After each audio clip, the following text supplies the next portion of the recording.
On July 6, 1991, police officer Phil Weber was assigned to patrol one of the safest areas in Provo, Utah. Around 5:30 p.m., he and a deputy from the Sheriff's Department, Mike Morgan, were working together on a routine investigation.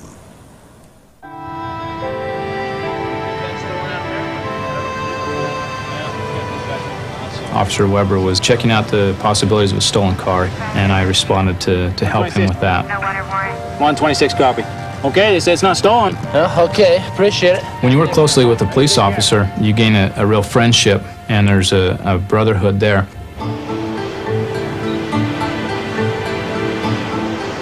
As I got up the road, I noticed one individual was being pursued by two others. 337, 126. Looks like we got a fight up on this dirt lane. I called Officer Weber to come and back me up.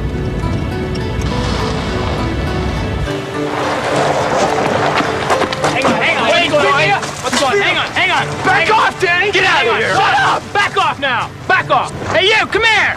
The one saw me and took off running back down this dirt lane. I didn't pay attention to him at that time. I had the two others who now were very verbal with each other. Back off! Now back off! Now you back to the fence right now. I got in between them and physically separated the two of them. Back to the fence. Okay, settle down and tell me what's going on. What started all this? Troy did. Bull! Okay. Officer Weber responded, and he took charge of the one individual. Hey, what's going on? Look, nothing's happened here, man. What's going on?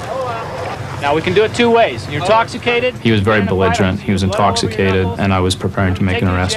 We can talk. We haven't done anything wrong here. Okay. He just started pushing me, and we got into an argument, and he was hitting me in the face. Okay. He was punching me in the face. Okay, stay here. Mike! I got a gun down there. I looked down the lane, and I saw the individual who had run from us now walking up the lane with a rifle in his hand. What's going on? Right here. Both of you. Get out! Both of you. 337, K8 1033. 10-4 unit for 1033, Boat Harbor Drive. Provo Police and Fire dispatchers Susan Lester and Linda Hargaden were on duty that day. 1033 as officer needs assistance now.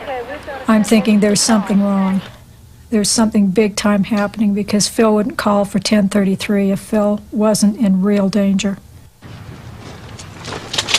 Drop the gun! He didn't appear to have any fear of what he was walking into. Stop where you're at and drop the gun! Drop the gun now!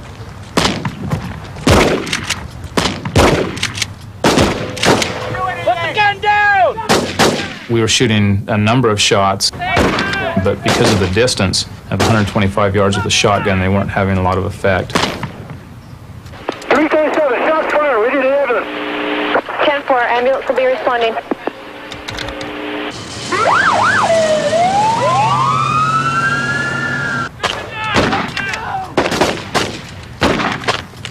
Drop the gun now!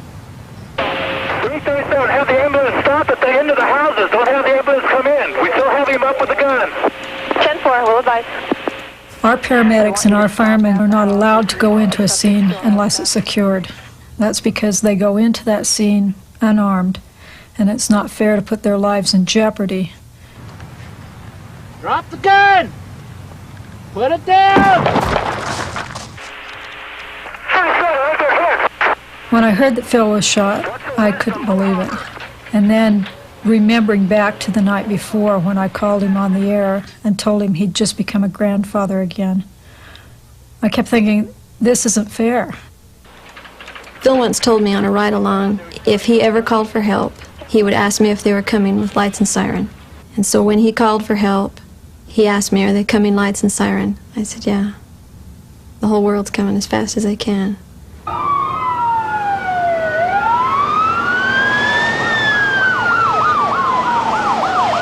Don't shoot! Put that gun down! Put the gun down! Drop the gun! Stop where you're at! Mike, are there yet? He had a large quantity of blood squirting from his neck, which appeared to be an arterial-type bleed. You're okay. No, Phil. I don't want you to lay down. I want you to sit up. He tried to lay down and was mumbling something about, let me lay down, let me die. You're all right. And at that time, I thought Phil was going to die. I didn't think he would make it. Phil, look at me. You're going to be okay. You're going to be all right. As I'm holding Phil's neck, I'm looking through the rear window at the suspect. He was struggling with his gun and getting up into a sitting position at this time. Okay? Okay. I realized that Phil was very vulnerable now, sitting on the ground behind my vehicle. If the suspect were to shoot underneath the vehicle, Phil's back was exposed to him. Look, Phil, deep breath, okay? I realized that I had to do something to put the suspect down. Now don't lay down.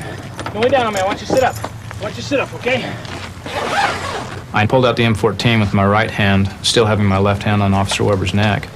But I wasn't able at that point in time to put a round in the chamber because I only had the one hand that I was operating with. I knew that I was going to have to leave Phil at some time. I couldn't continue to hold on to that neck, and in a very short time, Phil would bleed to death. You're all right. I don't want you to lay down. I want you to sit up and take deep breaths, okay? Can I help? I was nervous at that point. I didn't know whether the suspect was going to attempt to hurt Phil or to help him, but I believed that I didn't have any choice in the matter except to let him help me. Don't you let go. He's bleeding. You're all right. Put the gun down! Drop the gun now! Hey, drop the gun! He's my friend! Hey, back off! At that point in time, I was prepared to shoot him. Now back up, what I told you to. Now stay there. I realized this was the most dangerous situation I could be in. I now had a suspect fighting me from the rear. I had a suspect in the front of me trying to shoot me, and I had to try to divide my attention between the two of them. Drop the gun! Throw it away from you! Put the gun down! Drop the gun!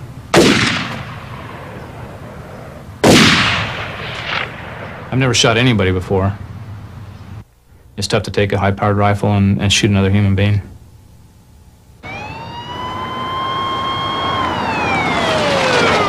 Park Ranger Mike Forshee and his partner had heard the report of an officer shot on their radio.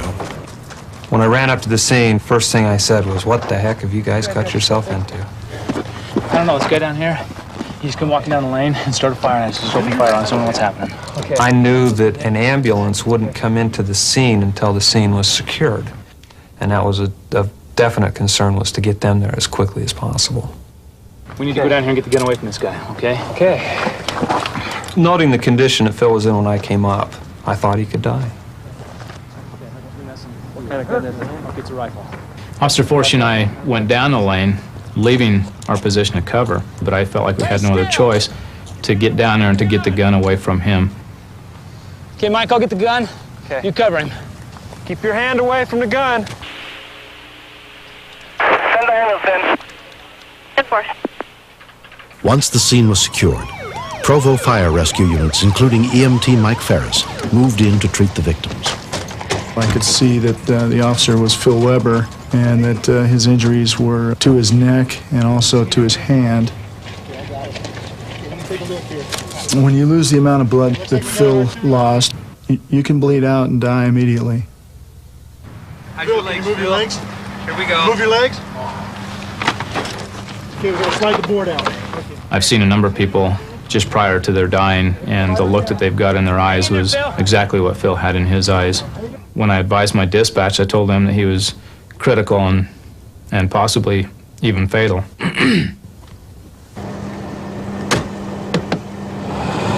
Phil Weber was transported to Utah Valley Regional Medical Center and put under the care of emergency physician Elmo Gruel. Are you ready? Okay. On 3. 1, 2, 3. Phil, you with us? I saw a small penetrating wound on the right side of the neck, and my concern was that he was bleeding internally from rupture of the carotid artery. We're going to need x-ray for a cross-tape. Also on the examination, we noticed that his index finger was almost completely shattered, and was very concerned about this injury secondarily.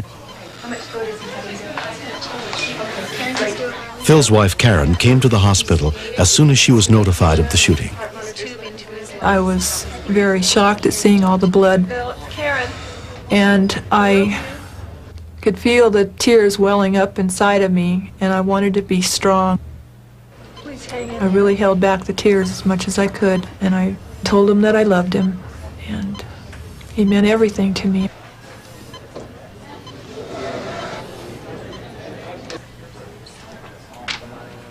It became apparent that there was not an interruption or a laceration of the carotid artery. So it was elected at this point that the piece of shrapnel should be left alone, because our concern was that we would create more injury trying to remove the piece of shrapnel than we would benefit from if we did. Literally, if the bullet had been 1/2 inch closer to the artery, I don't think Phil would have made it. He would have died before getting to the hospital. Despite attempts to save Phil's shattered index finger, 6 months later, it was amputated. Your trigger finger is pretty much your life. If you don't have a trigger finger, you're not a cop. So this was a real traumatic blow to Phil. That bothered me, as it would anybody, I suppose, that you're going to lose part of your body. I didn't know how that was going to affect my job. I didn't know if I'd be able to keep my job. But given all the alternatives, I have nothing to complain about. I'm extremely lucky. Many times I look at him and think I'm so thankful that he's still with me. Don't hit anybody with it. What's that? It's a jinx. Phil's a very lucky guy, and I'm lucky too to have him with me. That we have this time to spend together that could have been shut off. The man who shot Officer Weber was found guilty of attempted murder and sentenced to 15 years in prison. I would like to think I'm back to being the Phil Weber I used to be. He's really not the same old Phil. He's better.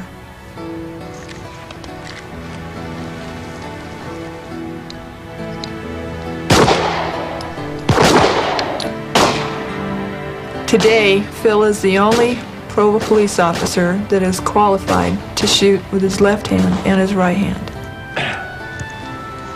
How come there's no holes in your target? Is that shooting yours? Deputy Morgan, Mike Morgan, saved my life out there. There's even a greater bond than there was before with me and Phil. Before, we were professional acquaintances. When you go through something like this, we fought together, we survived together, and we're stronger because of it. You really were shooting at my target. I was. I told you I was.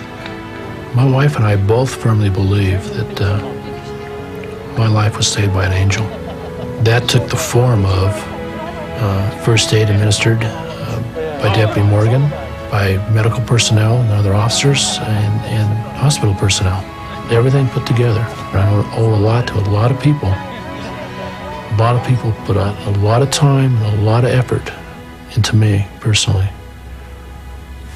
So I'm extremely lucky.